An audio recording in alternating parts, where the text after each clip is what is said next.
പ്രിയ സജ്ജനങ്ങൾക്ക് സാദര നമസ്കാരം. എല്ലാവർക്കും രാമായണ മാസത്തിലേക്ക് സ്വാഗതം. നമ്മൾ ആരണ്യകാണ്ഡത്തിലൂടെ ചിന്തിച്ചുകൊണ്ടിരിക്കുമ്പോൾ അതിൻ്റെ ഒരു അവസാന ഭാഗത്ത് തൻ്റെ സഹധർമ്മിണിയെ നഷ്ടമായിരിക്കുന്നു എന്ന സത്യത്തെ ശ്രീരാമൻ തിരിച്ചറിയുന്ന നിമിഷം, ലക്ഷ്മണൻ ഓടി വരുന്നത് കണ്ടപ്പോൾ അപകടത്തെ മണക്കുകയാണ്. മാരീചനാണ്, രാക്ഷസനാണ്, എന്തോ സംഭവിച്ചിട്ടുണ്ട് എന്ന ബോധ്യം രണ്ടുപേർക്കും ഉണ്ടാകുന്നു. അവരാശ്രമത്തിലേക്ക് ഓടിയെത്തുമ്പോഴേക്കും സീതാദേവിയെ കാണുന്നില്ല. പിന്നീട് അങ്ങോട്ടൊരു പച്ചയായ മനുഷ്യനായിട്ട് രാമൻ പൊട്ടിപ്പൊട്ടിക്കരഞ്ഞുകൊണ്ട് മരങ്ങളോടും മൃഗങ്ങളോടും പക്ഷിമൃഗാദികളോടൊക്കെ ചോദിക്കുകയാണ്, എൻ്റെ സീതയെ കണ്ടോ, എൻ്റെ സീതയെ കണ്ടോ എന്ന്. രാമായണത്തിലൊരു ഉപകഥയായിട്ട് മറ്റൊരു സംഭവമുണ്ട്. ഈ സമയത്ത് ആകാശത്തിലൂടെ കൈലാസത്തിലേക്ക് പോവുകയായിരുന്നു ഉമാ മഹേശ്വരന്മാർ. ഇത് കണ്ടപ്പോൾ ഉമ പരമേശ്വരനോട് ചോദിച്ചു, ഇതാരാണ്? ഇത് രാമനാണ്. രാമൻ? അതെ, മഹാവിഷ്ണുവിൻ്റെ 7ാമത്തെ അവതാരമാണ്. ഇദ്ദേഹം എന്താണ് ഒരു ഭ്രാന്തനെ പോലെ ഇങ്ങനെ കരയുന്നത്? അദ്ദേഹത്തിൻ്റെ ഭാര്യയെ രാവണൻ തട്ടിക്കൊണ്ടുപോയിരിക്കുന്നു, അതാണ് കാണുന്നില്ല, അതാണ് അദ്ദേഹം ഇങ്ങനെ കരയുന്നത് എന്ന് പറഞ്ഞു. അപ്പോൾ ഉമാ മഹേശ്വരി ചോദിച്ചു, ഒരു മഹാവിഷ്ണുവിൻ്റെ ഇങ്ങനെയുള്ളൊരു അവതാരം, സാക്ഷാൽ ദൈവം, ഇങ്ങനെയൊക്കെ കരയാൻ പാടുണ്ടോ? പിന്നെ മനുഷ്യനും ദൈവവും തമ്മിൽ എന്താ വ്യത്യാസമുള്ളത്? അപ്പോൾ പറഞ്ഞു, ഒക്കെ ഭഗവാന്റെ ലീലാവിലാസങ്ങളാണ്. ഏതൊരു ശരീരത്തെയാണോ ഭഗവാൻ ഇപ്പോൾ പ്രാപിച്ചിരിക്കുന്നത്, ആ ശരീരത്തിന് ഉതകുന്ന ലീലകൾ ഭഗവാന്റെ ഭാഗത്തുനിന്ന് വേണം. അതുകൊണ്ടാണ് ഭഗവാൻ ശ്രീകൃഷ്ണൻ ആരാണെന്ന് നമുക്കറിയാം. പക്ഷേ ഉണ്ണിക്കണ്ണൻ എല്ലാ വീട്ടിലും കയറി വെണ്ണ കട്ടിട്ടുണ്ട്, അവിടെ ഗോകുലത്തിൽ എല്ലാ കളികളും കളിച്ചിട്ടുണ്ട്, മണ്ണുവാരി തിന്നിട്ടുണ്ട്. ഭഗവാന്റെ ലീലാവിലാസങ്ങൾ ബാലഭാവത്തിൽ എന്തൊക്കെ വേണമോ അതൊക്കെ ചെയ്തിട്ടുണ്ട്. ഇതുപോലെ ഭാര്യയെ കാണാതെ പോകുമ്പോൾ ഉണ്ടാകുന്നൊരു ഭർത്താവിൻ്റെ ടെൻഷൻ, അത് കരഞ്ഞുകൊണ്ട് തീർക്കേണ്ടത് കരഞ്ഞുകൊണ്ട് തീർക്കുകയാണ്. ഇത് ഉമാമഹേശ്വരിക്കൊരു ചെറിയ സംശയം.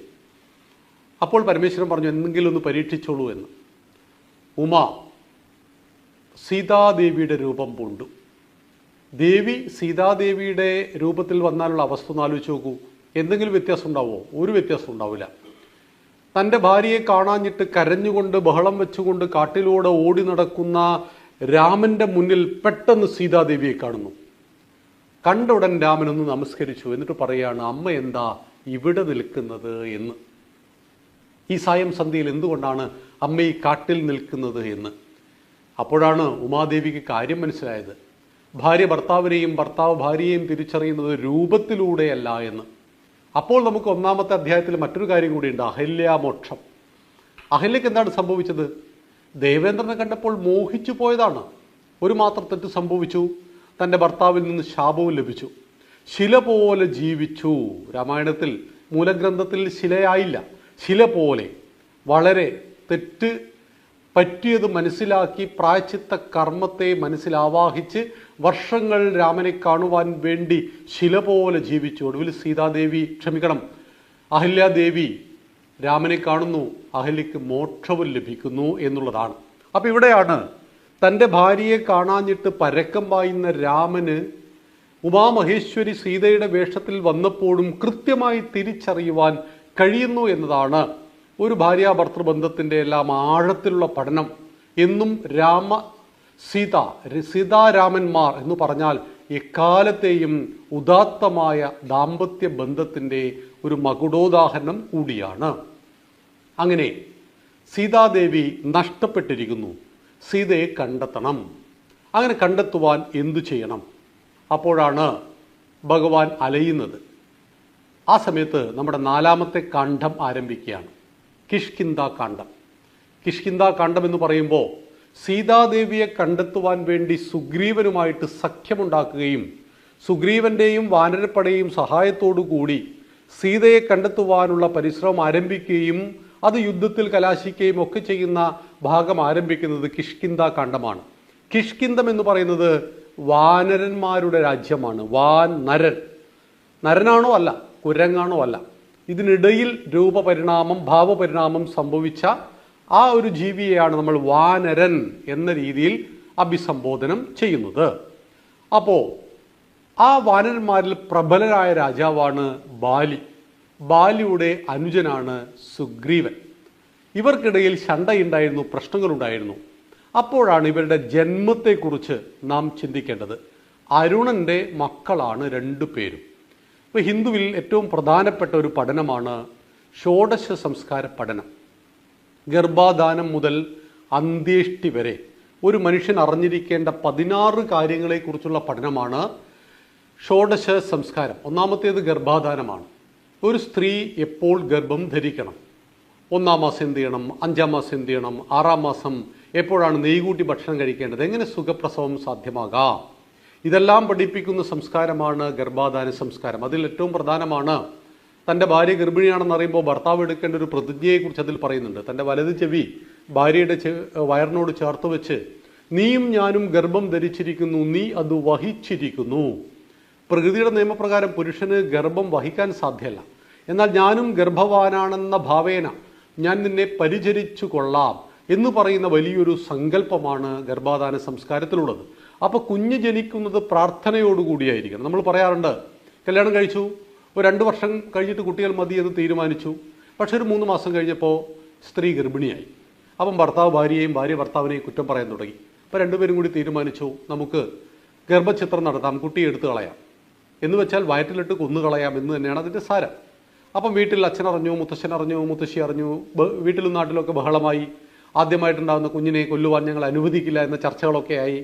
ഒടുവിൽ മനസ്സില്ലാ മനസ്സോടുകൂടി ഈ കുഞ്ഞിനെ വഹിക്കുവാനും പ്രസവിക്കുവാനും ഈ അമ്മ തയ്യാറായാൽ കുട്ടിയുടെ പേരാണ് ബൈ പ്രൊഡക്റ്റ്. അച്ഛനും അമ്മയും വേണ്ട എന്ന് വെച്ച കുട്ടി, അച്ഛനും അമ്മയും ഇപ്പോൾ ആവശ്യമില്ല എന്ന് പറഞ്ഞ് കൊല്ലാൻ തുനിഞ്ഞ കുട്ടി.